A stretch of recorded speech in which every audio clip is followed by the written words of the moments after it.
ఒక అకాడమిషియన్, ఒక ప్రొఫెషనల్, ఇంకో పక్క విజన్ స్టాఫ్, ఈ విధంగా 9 మందితో మీకు ఇవ్వడం జరిగింది. ఇంకొక పక్కన ఎక్కడికక్కడ మీకుండే సమస్యలను బట్టి ప్రాధాన్యత క్రమాలు మీరు కూడా తయారు చేస్తున్నారు. కొన్ని నియోజకవర్గాల్లో, కొన్ని జిల్లాల్లో ప్రియారిటీస్ మారుతూ ఉంటాయి. ఇప్పుడు ఉదాహరణ మీరు ఒకసారి చూస్తే, ఒకప్పుడు వ్యవసాయ రంగం అన్ని జిల్లాల్లో యూనిఫామ్గా ఉండేది. ఇప్పుడు వ్యవసాయ రంగానికంటే కూడా మనం ఒకసారి చూస్తే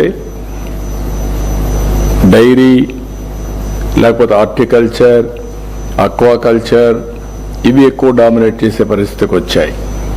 అంటే దీన్ని ఆధారంగా మనం రీఓరియంట్ చేసుకోవాలి.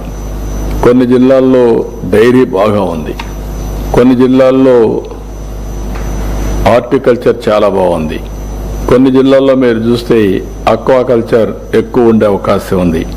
ఇవన్నీ కూడా ఒక వ్యూలో తీసుకొని మీరు ఎక్కడికక్కడ ఏ విధంగా చేయాలనో వర్కౌట్ చేయడం చాలా అవసరం.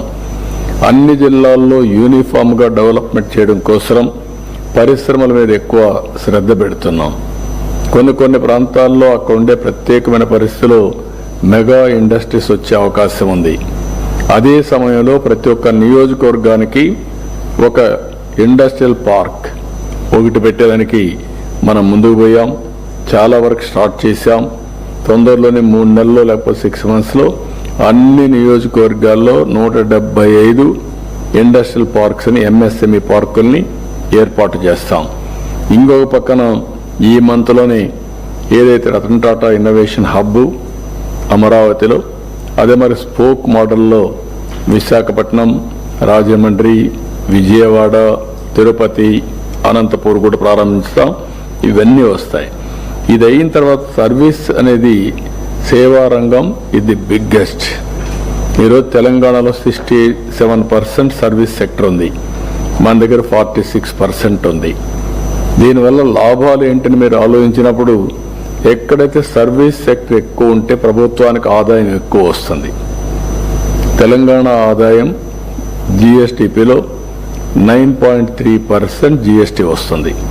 అదే ఆంధ్రప్రదేశ్ని చూస్తే 6.3% వస్తుంది. అంటే 1/3 డిఫరెన్స్ ఆదాయంలో ఉండే పరిస్థితి వస్తుంది. ఆదాయం పెరిగితే తద్వారా పెద్ద ఎత్తున సంక్షేమ కార్యక్రమాలు కానీ, మనం అనుకున్న సూపర్ 6 కానీ ఇవన్నీ ఇచ్చే అవకాశాలు ఉంటాయని చెప్పి కూడా నేను మీకు తెలియజేస్తున్నా. కాబట్టి ఎక్కడికక్కడ మీ జిల్లాలో అనుకూలమైనటువంటి, మీ నియోజకవర్గంలో అనుకూలమైనటువంటి సర్వీస్ సెక్టర్కి మీరు ప్రాధాన్యత ఇవ్వాలి. ఇందులో హాస్పిటల్స్ వస్తాయి, కాలేజెస్, ఎడ్యుకేషన్ ఇన్స్టిట్యూషన్స్ వస్తాయి, టూరిజం ప్రాజెక్ట్స్ వస్తాయి, బ్యాంకింగ్ వస్తుంది, కమ్యూనికేషన్స్ వస్తాయి. వేరియస్ యాక్టివిటీస్ని ఇండస్ట్రీ, అగ్రికల్చర్ కానటన్ని ఇక్కడ వచ్చే పరిస్థితి వస్తుంది. దీన్ని మీరు ప్రోత్సహించి ముందుకు తీసుకుపోవాల్సిన అవసరం ఉంది.